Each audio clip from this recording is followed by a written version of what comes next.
Hi, my name is Michael Bean, and this is your free lesson for myfreeactingclass.com for what is today? Tuesday, May the 25th. Today is Tuesday, so we're doing self-tape review. I have incredibly good news. So Natalia Bulinia, who you can see right here in one of her old tapes, ta-da! And whose tape we looked at last week. The tape, in fact, that we looked at last week, she just booked. So it's her first ever professional booking. It's a Mike Myers produced Netflix film. It's a comedy. This is the one where she was the Croatian tour guide, and she even learned this some words in Croatian afterwards. So Natalia's been coming and been contributing to these lessons since about the middle of last year. And today I'm going to show you one of her first self-tapes, or the first self-tape that I have in my archive. There are ones that are further back from December, and then a new one that she did today, just so you can see that progression. And of course, she sort of gave big props to the My Free Acting class. She was like, "Oh my gosh, this is this has helped so much." But really, the credit goes to Natallia because she's the one who's been putting in the practice over and over again. So that reminder from the work of a woman named Bonnie Gillespie, who I really like, she says, "I love seeing people be successful because it reminds me that success is possible." So there you have it. Today we're going to be talking about camera technique and all the things. We're going to be looking at a bunch of self-tapes. So if you were to go to myfreeactingclass.com, this is where you click to come to find us in this lesson. Down here, Tuesdays, camera skills and self-tape. If you just click on this, then it would take you to the info@myfreeactingclass.com email, and you would be able to email us directly. So send a copy of your self-tape, the one you're doing for practice, the one you submitted for your audition, so that we can look at it and everybody can learn from what you're doing, and also so you can get notes on it. So this is the frame. The frame is what the camera sees. This frame is a medium close-up. If I was to back up, this would be a medium shot. So to head to just about waist level. A lot of people shoot their auditions like this. Make sure that you shoot your tapes in medium close-up. Why? Because your eyeballs are bigger and shinier, and it will look like you're feeling more. The more we see of your eyes, and the more that we see that light reflected in your eyes, the more it will look like we can see what you're feeling. So right now, my eye line, what I'm looking at is directly to camera because I want it to feel like I am talking to you at home. Hey, I'm looking into your eyes, I'm talking right to you. For film and TV, however, always just one side or the other side. So eye line, boom, there beside the camera, there beside the camera. If you have two things, put them on one side and the other side. This is my advice. You'll find other people with other advice, but this is mine, because then really clear relationships. My eyes go to this side of the viewer's screen, they go to that side of the viewer's screen, instead of their mom and their dad, and everybody's like, nah, where's the mom and the dad? It's confusing. So eye line, eye light. This is the light reflected in my eyes. If I turn my ring light off, jump, and I can get it to where I have almost no eye light. And now, unless I'm in a zombie movie or I'm a serial killer, and maybe even then, eye light is something that we always have in film and TV. So make sure that there's a light reflecting your eyes. And Anthony, you don't have a ring light? Totally fine. You can just find a spot where you can just clear a wall, just a patch of wall. That's what's behind me, just a patch of blank wall where there's a big window on the other side. So any kind of window, boom, that is shining right on your face will actually give you better light than this ring light, for sure. Right, the ring light is just more predictable, because you're full sunshine, or maybe it's a cloudy day, or you got to tape at night or whatever. But ring light, for anybody who's not familiar, this is the kind of light that I have now. Now I'm not sponsored by any of these folks. I'm not going to recommend a particular brand. LED lights, you just kind of can't go wrong. If you really wanted to spend the extra money, you would pay a little bit of extra money for one that is dimmable, that you can turn up and down. But really, you just about can't go wrong. So this is a ring light, just an image search on Google, and you'll see that there are tons of them. They're very inexpensive. You can get them on Amazon. Oh, look, and even have a strange cat face one if you want to do that. But the idea is that the ring light will have a spot for your phone. Always make sure, so this person's recording vertical, always make sure that you are recording horizontal like this. You do not want to record vertical if you are submitting it for a film and TV audition because TVs are rectangular. Right, you want to give it to them in the format that you're used to so they don't have to be like, right? Because if you do the vertical one, then probably there'll be this like big space over your head or they'll see more of your body than they need to. So great. And Candy put in a link to the ring light that she uses. Thank you very much, Candy. I think the one that I got was really like the one that popped up first on Amazon. I was like, well, I'll just get a couple of those and we'll see how it works. I think you kind of can't go wrong. So that is eyeline, frame, and now we can get into looking at some self-tapes. So here we go. First, I want to share with you just something that I got from my friend Carrie Sandoberski. She came in as a guest a couple of months ago, and I also will share the link to her video. But this. I was taking a class with Carrie and she's like, I wrote this note for myself, and she held it up to the camera and I had to take a screenshot because I just loved it. We cannot perform ourselves into worthiness. So that reminder that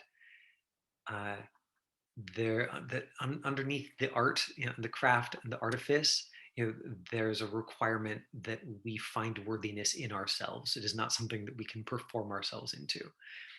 That I think, especially for younger actors, who come into my classes, I feel like that is driving them in some way. They're like, well, if I could just figure out how to present this right, then my work would be worthy in some way. And it is that's an inside job. I had a teacher who would just say, that's an inside job. That finding your way to worthiness is an inside job. And there's a bunch of different paths up the mountain, but we're not going to perform our way into it.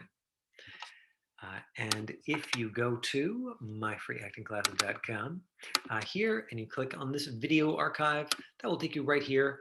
And you can scroll down decision makers and the casting directors and yada, yada, yada. And then you would find artist Carrie Sandoberski right here. I'm going to copy that link and paste it in the chat window for all of you so that you can have a little reminder of Carrie's awesomeness. That is Carrie Sandoberski. She teaches at a conservatory training program college, basically one of the best theater schools in Canada that happens to be in Vancouver. So, there's the link to Carrie's video if you were not here when she came in as a guest. Now to self-tapes, because that's what we're looking at today. We'll start with Candy, and then we've got a couple of different tapes from Dia, and then we can finish by looking at Natallia and giving her sort of big props for the work that she was doing, just for making her first booking, after doing however many self-tapes. So I don't know if you remember, but Natallia sent me an email, and I spoke about this in one of the lessons a couple of weeks ago, where she sent me an email saying, "Is this normal? Like I've done this many auditions. I think it was like 12 or 15 or something, and I haven't gotten a couple of callbacks, but I haven't booked anything. Like, is this normal?" And I got a chance to say, well, yeah, like it absolutely falls within the range of normal, because I know folks who do 50 auditions and don't book any, and it's right. I think as a student, and especially when you're trying to get that first credit, it feels the risk is that it feels like people are just being nice to you. They're like, oh yeah, well, maybe you say that, but, and so for her to have gotten her first credit, I think is such a validation of all the work that she's put in. Right. One of the things that Natallia said a month or two ago is that she'd participated in a class or a workshop or like 21-day self-tape challenge that had her doing a different self-tape like every day for 21 days, and that really landed it for her. So you'll see the difference in the tapes when we watch those. So to start with, Candy. So this is a script from 9 to 5, Dolly Parton movie. Candy told me the year last time, and I've utterly forgotten. She did it last time, and I gave some notes. One of which was like the hat. You reference it; it's great. Take off the hat so that it doesn't get in your face. And then there was a bit in the middle where the character cries, and she has that sort of trap line from the other person where she says like, "Why are you crying?" or "Don't cry." So she has to tell that story, and so we talked about some ways that she could sort of go after that emotion that might come across more honest, and just watch how effective her adjustment is.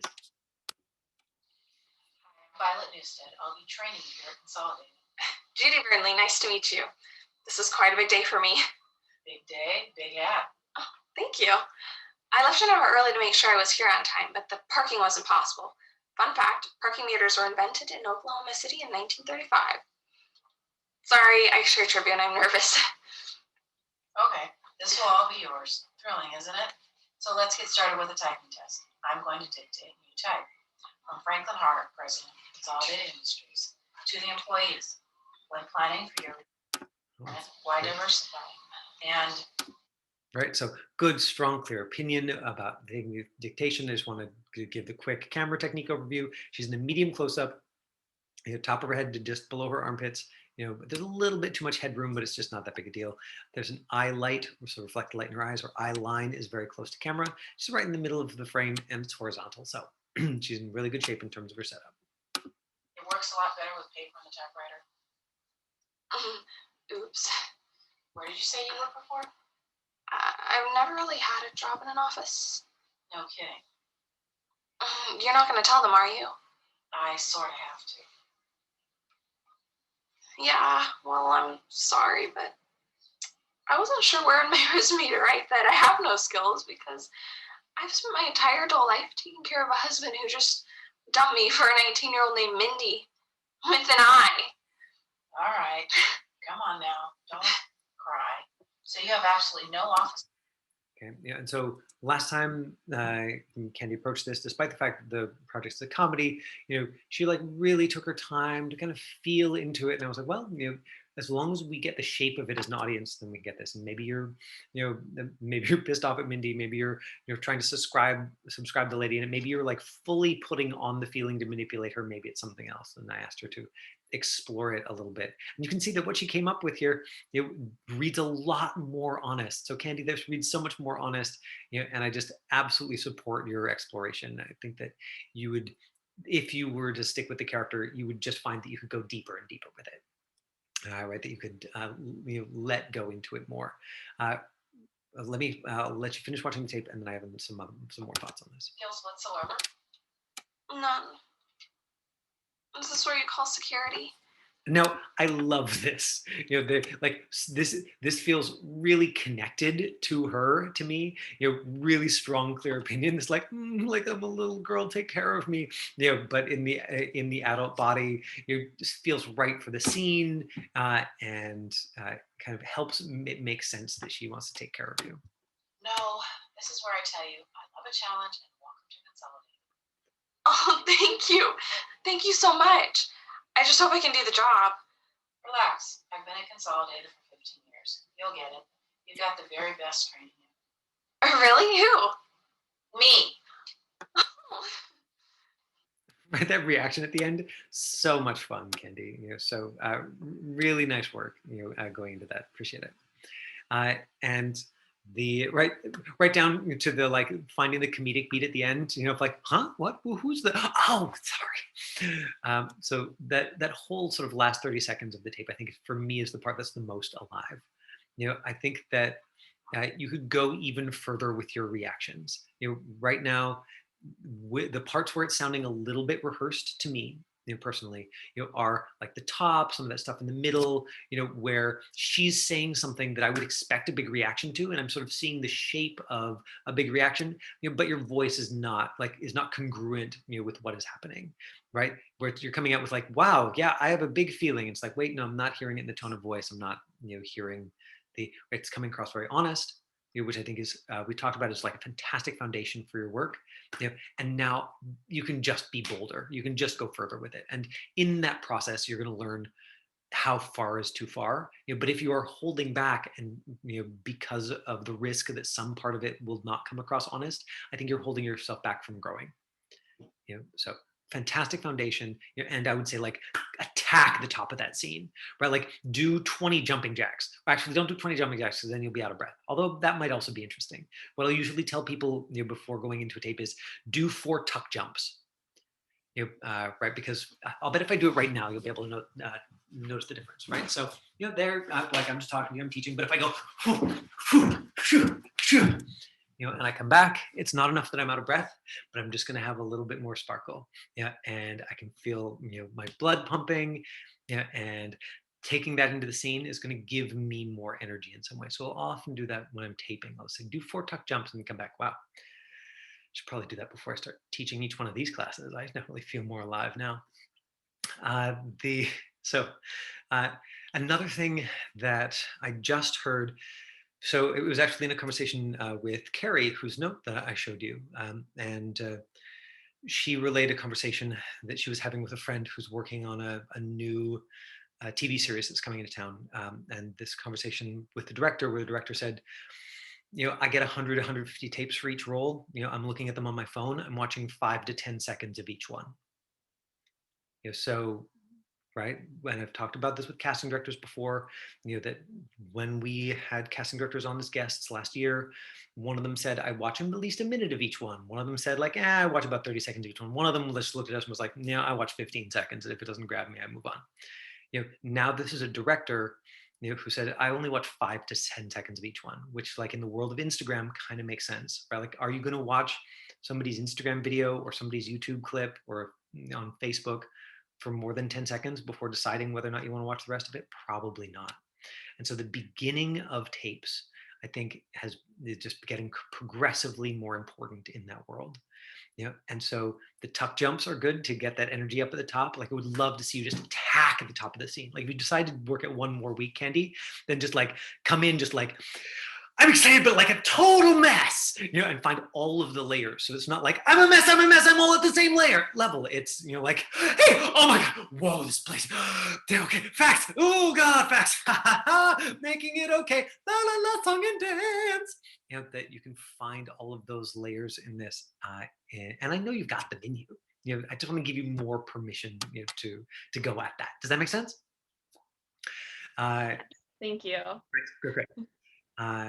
And another tool that I've just started using with students, that I would be curious, Candy or Dia or anybody who's watching this, if you want to try on, is improvise into the scene, right? So basically, do an improv first, like in character, as though you're improvising the conversation that right before the scene starts, to really fully work yourself up into that feeling.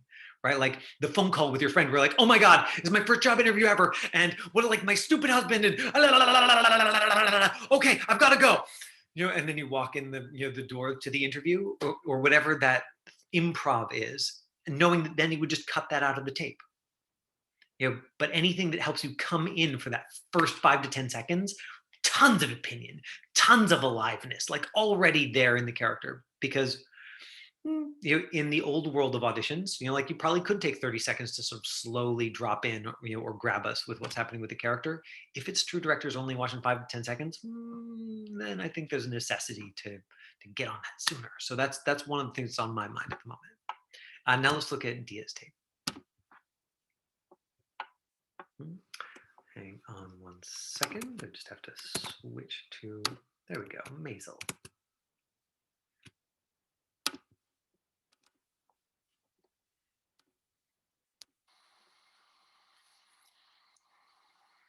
Just gonna say it because I want you to hear it. And so the first thing that I'll say is we've got that medium close-up, right, head to just down below the armpits. I've got an eye light. Her eye line is right there beside the camera. Right, so we're seeing everything about her face.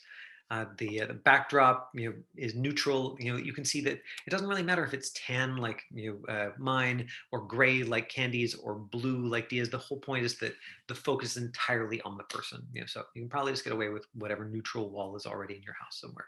Right? Take down the picture when you tape, put it back up, afterwards. Just there's nothing in the background to distract people.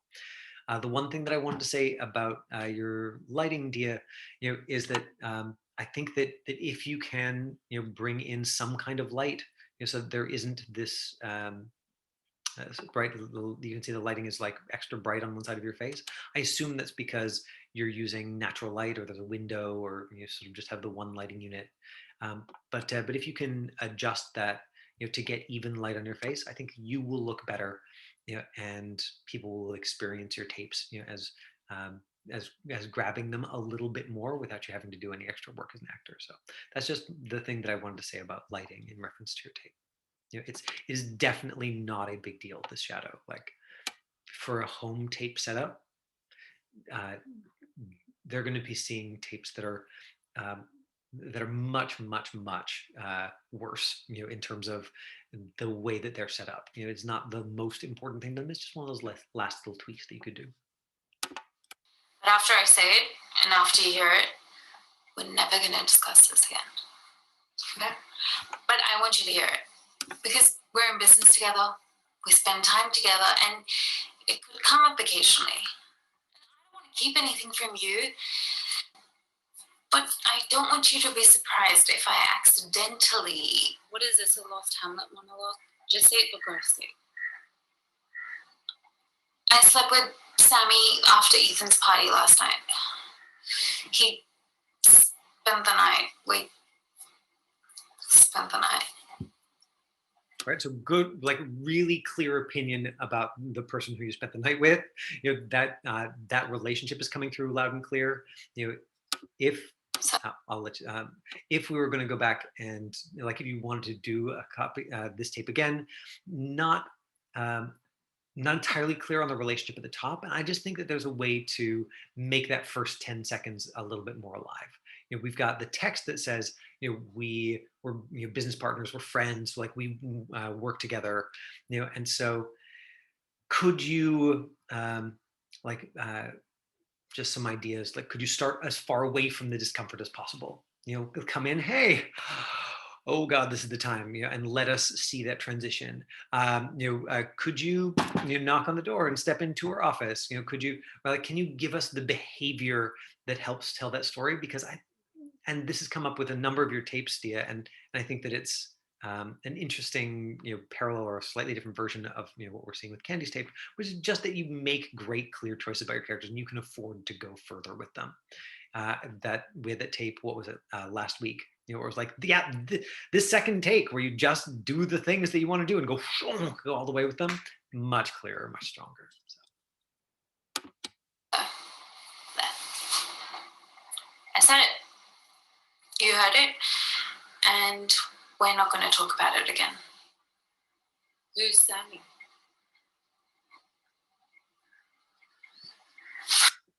Right, so love that. Like, again, great, clear opinion. All of the setup, and your friend doesn't know who you're talking about. Right, it's funny. The comic timing there is good. And I think that you could have afforded to go further with your reaction. Right, like it was very internal. And with this kind of comedy, I think that you could have let us see more of it. Okay, we're coming up on 4:30, and I don't want to keep you too long. I've still got 2 more tapes of Dia's from a couple of weeks ago that I haven't had to got an opportunity to review and listen, but I'm just going to save them. So I've got them in my back pocket. Candy, you might want to connect with Dia here in this lesson. She's interested in doing the rules of engagement scene, and I was like, oh, you should, like, maybe you and Candy can read for each other this week. So because Dia's often reading off. That's so great. That makes me so happy. In the chat window, Dia just, but we connected yesterday. So yeah, that makes me really happy. Hooray. Community. That's exactly what we want. So let me show you a clip of Natallia from, where are we? So this is from, I think, December of 2020.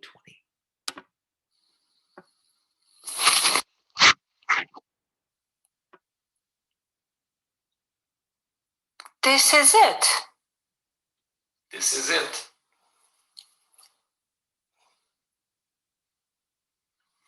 Put them on. You're joking, right? right? And if we went back even further, then we would see like confusing backgrounds. I just wasn't able to grab one of those in the few minutes before the session. But it's the foundation here of being believable. It was really what had her focus at the beginning, and there's audio problems. It's very slow. She was still working with her reader. And here's the tape that she did this week. This is an office that's seen her before. They brought her in for a secret agent last time. This time they're bringing her in for something different. And she's given us 2 takes, and just look how much distinct character there is in each take of this right off the top. So that thing about like making those clear choices, really strong relationships, strong feelings or opinions about all of the things in the scene, including yourself. So here we go. Right? Boom, like right from the first frame. There's a sense of like, oh, this is like this. This is a character. Like we get a sense of how this person feels, or who they are, or what their life is, or that Natalia's made a choice. And the beautiful thing is, I will show you the second one. They say, why don't you tell someone? I said I do. I did. I tell them all. But when I ask for help, when I tell a man I'm trafficked, he tells me to turn around so he can't see my miserable face. Yeah, that's the nice ones. The normal ones with families. I plead with these immigration people. If you deport me, I'll be trafficked again. But welcome to the United Kingdom, one of the sex trafficking capitals of the world. But the tea's nice. The tea is good. You leaving us today? Okay, so we've got so a couple of folks who are being held in a UK detention center. Talking about being about sex trafficking, and sort of being pulled into that world, and then deported and pulled back into that world. 3 different characters sort of bouncing their ideas around. She's split up the eyelines. She's put the 2 ladies who are there in the detention center with her on one side. She's put the security guard on the other side, right? So nice clear relationship. It was a little confusing going back to the wall and then coming forward, back to the wall, coming forward. Like, it's such a small movement for Natallia, but it's so significant in terms of us watching the tape. We're like, what is she trying to convey? The other thing that I would say about this one, Natallia, is that I don't have a strong sense of objective. Like, I get that you have a real strong opinion about the thing that you're saying, but I'm not sure how you want to affect the person you're talking to. And that's one of those things to add is, what do I want to make the other person do or feel? So this is like, you are somebody who's experienced sex trafficking. The person you're talking to has experienced sex trafficking. You're sort of like bitching together about like how horrible men are in particular. And your opinion about the men, crystal clear. What is it that you're trying to do with the lady you're talking to? Are you trying to bond, like form a connection? Are you trying to sort of convince her that her optimism is stupid? Are you trying to like validate her opinion, where you're like, yeah, right, like you and me, sister, we're in this together? Something else. But just I would say follow that objective a little bit. Now let's look at the second take. And again, you'll see right from the first frame that there's a strong, clear opinion about the character, that she's giving us a different version of it. Right, and she's doing that, with wardrobe. She's doing that with physicality, the posture that she's taken. She's taken her hair down in this one, and she had her hair up in the other one, and those little things put together, give us the impression, of character. Our character is this fantastic illusion, that we create through our choices and our relationships to things. Zoe, no dawaj уже. They say, why don't you tell someone? I said I do. I did. I told them all. But when I ask for help, when I tell a man I'm trafficked, he tells me to turn around so he can't see my miserable face. And that's the nice ones. The normal ones. With families. I plead with these bloody immigration people. If you deport me, I'll be trafficked again. But welcome to the United Kingdom, one of the sex trafficking capitals of the world. The tea is nice. The tea. The tea is good. You're leaving us today. Right? So wildly different relationship, especially to the person who is the border guard. In the first one, really confrontational. The second one, she's like scared of them. Is it okay to look down in a scene? Dia put in the chat window.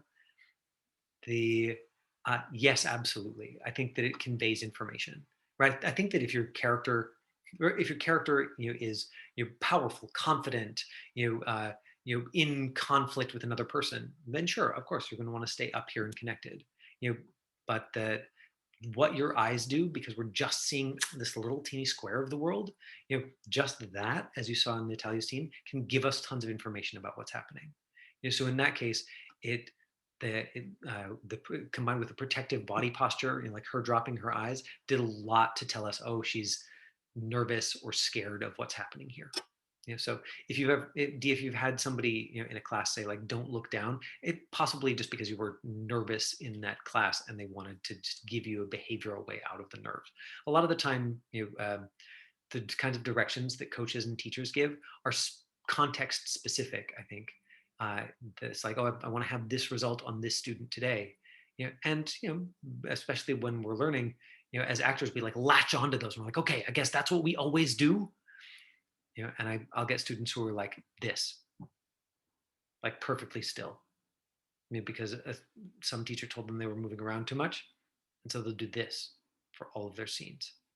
And it's like, whoa, okay. I get it. Like you must have had some like weird nervous habits and you shook them out of your body, but like, we're going to have to get you back into that like normal little bit of movement, and then again, students who are, doing completely opposite. And they're like, yeah, I'm powerful and confident.